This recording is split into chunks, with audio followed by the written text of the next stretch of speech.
अग्निपथ योजना पर आज बड़ी बैठक हुई, जिसके बाद थल सेना, वायुसेना और नौसेना ने एक साझा प्रेस कॉन्फ्रेंस की। सारी बड़ी बातें आपको हम बताएंगे इससे जुड़ी हुई, लेकिन बड़ी खबर यह निकल कर आ रही है कि वायुसेना के एयर मार्शल एस.के. झा ने कहा है कि अग्निपथ योजना पर चल रही हिंसा के पीछे कोचिंग सेंटर्स हैं।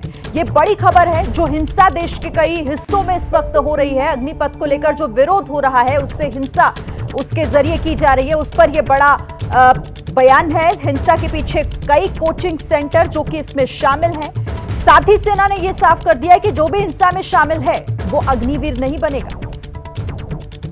अब सारी रिक्रूटमेंट सिर्फ अग्निवीर के थ्रू ही होगी। एज की सीमा बढ़ा दी गई है 21 से 23। जो एलिजिबल हैं वो एक बार फिर इस सिस्टम में, इस प्रोसेस में जो मैंने अभी पहले बताया उसमें अप्लाई करेंगे। 2 साल एक लंबी अवधि होती है, मेडिकल कंडीशन उनकी वगैरह, तो इनका एक बार फिर से स्क्रीनिंग होगा, फुल प्रोसेस, एंड उसके बाद ही एयरफोर्स में चयन किया जाएगा। तो ये ज्वाइंट प्रेस कॉन्फ्रेंस की गई सेना की तरफ से और उसमें ये बड़ी बात निकलकर सामने आई है कि जो हिंसा हुई है उसके पीछे कई कोचिंग सेंटर्स हैं। इसका कोचिंग कनेक्शन क्या है, ये आपको ग्राफिक्स के जरिए, इस एलईडी के जरिए मैं समझाने की कोशिश करती हूं कि आखिर ये क्या कुछ चीजें निकलकर सामने आ रही है। हिंसा का कोचिंग कनेक्शन क्या है? देश के कई हिस्सों में अग्निपथ योजना को लेकर हिंसा हुई। युवा सड़कों पर उतरकर जगह जगह कहीं आगजनी की गई, कहीं पथराव किए गए। देखिए, बिहार के पटना 4 कोचिंग सेंटर पर यहां एफआईआर दर्ज हुई है। पटना में 4 ऐसे कोचिंग सेंटर है। उसके बाद उत्तर प्रदेश के अलीगढ़ की बात करूं तो हिंसा भड़काने का आरोप यहां पर भी लगा। तो कोचिंग सेंटर्स की भूमिका संदिग्ध यहां नजर आ रही है। मध्य प्रदेश के ग्वालियर में हिरासत में 5 फिजिकल ट्रेनर लिए गए हैं। इन पर भी आरोप है कि इन्होंने युवाओं को भड़काने का काम किया है। इसके बाद राजस्थान की बात करूं तो सीकर में कोचिंग संचालक को यहां गिरफ्तार किया गया और यहां पर भी कोचिंग संचालक पर यही आरोप लगा।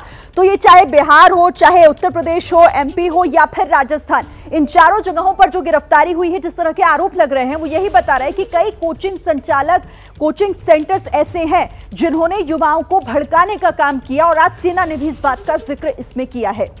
डीएमए के अतिरिक्त सचिव लेफ्टिनेंट जनरल अनिल पुरी ने इसके साथ ही यह भी साफ कर दिया कि जो भी हिंसा में शामिल होगा उसे नौकरी नहीं मिलेगी। साथ ही उन्होंने यह भी कहा, यह साफ करते हुए कहा कि अग्निपथ योजना वापस नहीं ली जाएगी। हर एक इंडिविजुअल जो हमारे साथ अग्निवीर स्कीम में जुड़ना चाहता है, वो अपना सर्टिफिकेट देगा, प्लेज करेगा कि उसने ना तो किसी प्रोटेस्ट में हिस्सा लिया है, ना ही किसी तोड़फोड़ में हिस्सा लिया है। ये प्रावधान करा गया है। एंड आप सबको मालूम है, आजकल कहीं पे भी फोटो खींचेगी और वो आधार कार्ड के साथ जुड़ेगी। Police verification is 100%। कोई नहीं आ सकता फौज में विदाउट पुलिस वेरिफिकेशन। उसकी वो चिल्का, जैसे सर ने बोला था पहुंचेंगे, वो नहीं पहुंच सकते चिल्का। अगर वो ट्रेनिंग सेंटर्स हैं आर्मी के, वो नहीं पहुंच सकते वहां पे। तो ये प्रावधान कर दिए गए हैं। तो ये प्रोटेस्टर्स से, ये जो भी इधर उधर घूम रहे हैं, इनसे मेरी गुजारिश है कि ये समय वेस्ट नहीं करें। फिजिकल पास करना आसान नहीं है। Coming to roll back of the scheme, no. And why should it be rolled back? It is the only progressive step to make the country young. Why is it being made young? We are tinkering with देश की रक्षा. There is no space.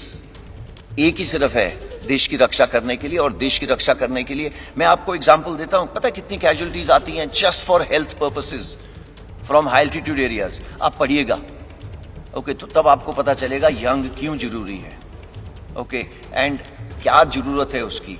तो ये roll back करने की तो मेरे तरफ से तो आपको कोशिश करनी चाहिए कि बिल्कुल रोल बैक नहीं। Thank you.